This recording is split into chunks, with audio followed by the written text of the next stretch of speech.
नमस्कार, मैं रघुनाथ प्रसाद। सबसे पहले तो आज गणतंत्र दिवस के लिए सभी के लिए शुभकामनाएं।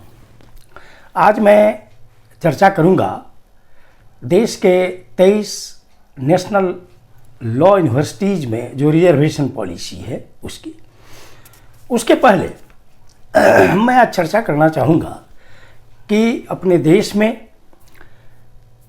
सामाजिक न्याय के लोगों को विभिन्न तरह के विशेष अवसर प्राप्त करने के लिए विशेष अवसर जो आरक्षण में तब्दील होता है, प्राप्त करने के लिए बहुत ही लंबे संघर्ष के दौर से गुजरना पड़ा है।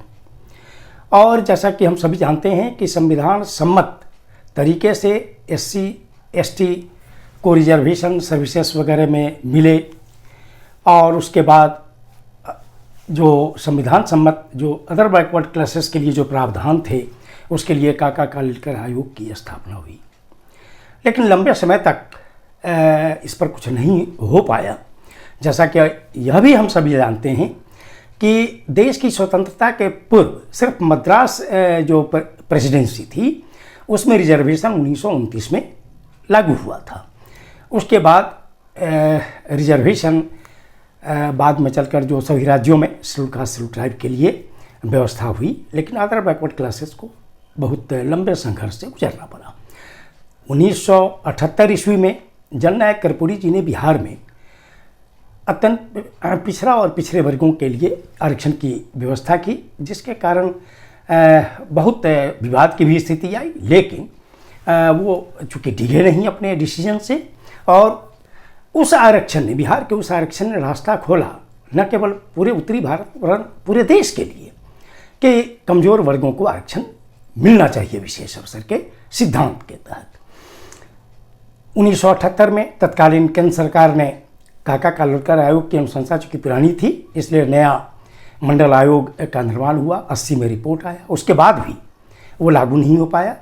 1990 में जब घोषणा हुई उस वक्त भी पूरे देश में विवाद की स्थिति पैदा हो गई। मामला ऑनरेबल सुप्रीम कोर्ट गया। 92 में डिसीजन के बाद 27% आरक्षण अदर बैकवर्ड क्लासेस को केंद्र सरकार की नौकरियों के लिए दिया गया। 1993 में यह लागू हुआ, 8/9/1993 से। लेकिन जो एजुकेशनल इंस्टीट्यूशंस थे उसमें जाकर फिर 2006 में लागू हुआ, और 2006 में लागू होने के बाद फिर मेडिकल में जो ऑल इंडिया कोटा के रिजर्वेशन का जब सवाल आया तो शेड्यूल कास्ट शेड्यूल ट्राइब के लिए भी ऑनरेबल सुप्रीम कोर्ट के जजमेंट के बाद मिला, लेकिन अदर बैकवर्ड क्लासेस को नहीं मिल पाया। उसके लिए भी बहुत लंबे संघर्ष के बाद तब पिछले साल से ये लागू हुआ ऑल इंडिया नीट में, UG कोर्सेस में और PG कोर्सेस में। JEE में उससे पहले चूँकि लागू हो चुका था, IIT NIT वगैरह में। जब ये 27% आरक्षण लागू हुआ, फिर कुछ लोगों ने ऑनरेबल सुप्रीम कोर्ट में इसको चैलेंज कर दिया, जबकि EWS कैटेगरी के लिए भी 10% आरक्षण की व्यवस्था की गई थी UG और PG कोर्सेज में। सुनवाई के बाद ऑनरेबल सुप्रीम कोर्ट ने 20 जनवरी को एक लैंडमार्क जजमेंट दिया 27% OBC आरक्षण जो नीट में, UG और PG कोर्सेज के लिए। और उसमें जो कहा गया ये बहुत ही मार्के की चीज़ है पूरे देशवासियों के लिए कि हमें बेवजह किसी चीज़ को तुल नहीं देना चाहिए। और उसमें जो कुछ महत्वपूर्ण बिंदु हैं मैं उसकी चर्चा करना चाहूँगा। ऑनरेबल सुप्रीम कोर्ट का जो जजमेंट है कि ग्रेजुएट होने से किसी की सामाजिक या आर्थिक स्थिति नहीं बदलती है। जब अन्य PG कोर्सेस में हायर कोर्सेस में रिजर्वेशन है तो फिर नीट में क्यों नहीं हो सकता है रिजर्वेशन। कॉम्पिटिटिव एग्जाम में जो मार्क्स प्राप्त होते हैं कैंडिडेट को, यह एकमात्र मापदंड मेरिट का नहीं हो सकता है। आरक्षण योग्यता का विरोधाभासी नहीं है और सिर्फ परीक्षा मेरिट की प्रॉक्सी नहीं हो सकती। ये बहुत ही लैंडमार्क चीज़ है, ऐतिहासिक चीज़ है। और जो ऑनरेबल सुप्रीम कोर्ट ने ये दिया, तो मैं समझता हूँ कि समाज के वैसे तत्व जो बेवजह तुल देने लगते हैं, इससे इन्हें बचना चाहिए भविष्य में। मैं आज याद दिलाना चाहूँगा कि जब डॉक्टर राम मनोहर लोहिया जी ने विशेष अवसर का सिद्धांत दिया आज से 70-80 वर्षों पूर्व, तो कुछ राजनीतिक दल, कुछ राजनीतिक नेता उस पर बार बार मेरिट का सवाल पैदा कर देते थे। लोहिया जी ने ओजस्वी तरीके से विरोध किया। उन्होंने कहा कि जिस वर्ग को, जिन कमजोर वर्गों को हजारों हजार वर्षों तक शिक्षा से महरूम रखा गया, क्या उन्हें बराबरी में कंपटीशन में आप उतारेंगे? और जब ये मेरिट का सवाल आया तो उन्होंने कहा कि पहले कुर्सी दो, योग्यता स्वयं आ जाएगी। मैं आज ये फिर दोहराना चाहूँगा कि डॉक्टर राम मनोहर लोहिया इस देश के भविष्य दृष्टि रखते थे, दूरदृष्टा थे, वो समझते थे सच्चाई को, और इसीलिए वो बार बार कमज़ोर वर्ग के लिए, चाहे वो दलित हों, आदिवासी हों, पिछड़े हों, अल्पसंख्यक हों, महिलाएं हों, उनके लिए वो आवाज़ उठाते थे।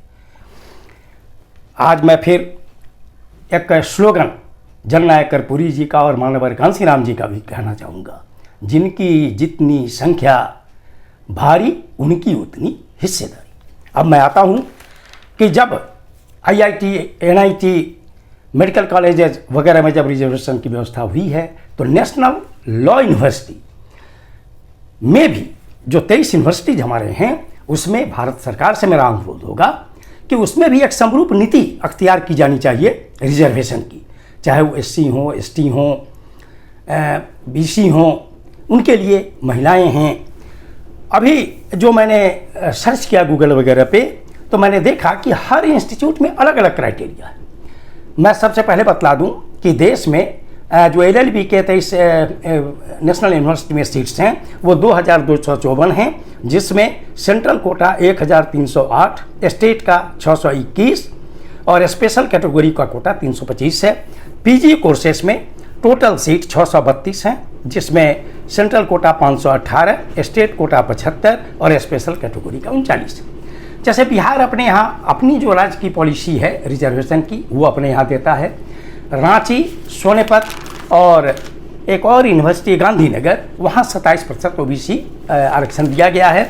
मैंने जो सर्च किया उसमें पाया कि all India OBC students association ने डिमांड किया है कि नेशनल लॉ यूनिवर्सिटीज़ में भी नीट की तरह 27% आरक्षण पूरे देश के स्तर पे होना चाहिए और यही पॉलिसी अख्तियार की जानी चाहिए।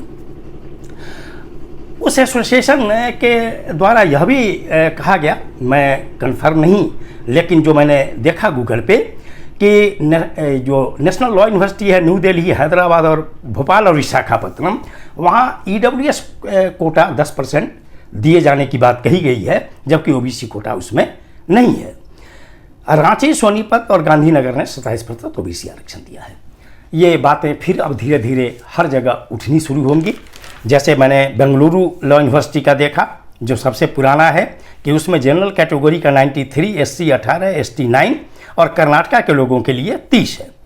हैदराबाद का मैंने देखा कि जैसे जनरल 65 और तेलंगाना के जो जनरल हैं उनके लिए 16, SC 6 माने अन्य और 2 तेलंगाना, ऐसे ही ST और SC 13 और 3 और फीमेल का हॉरिजॉन्टल 32, मतलब कि अलग अलग जोधपुर, बंगाल सभी का मैंने देखा।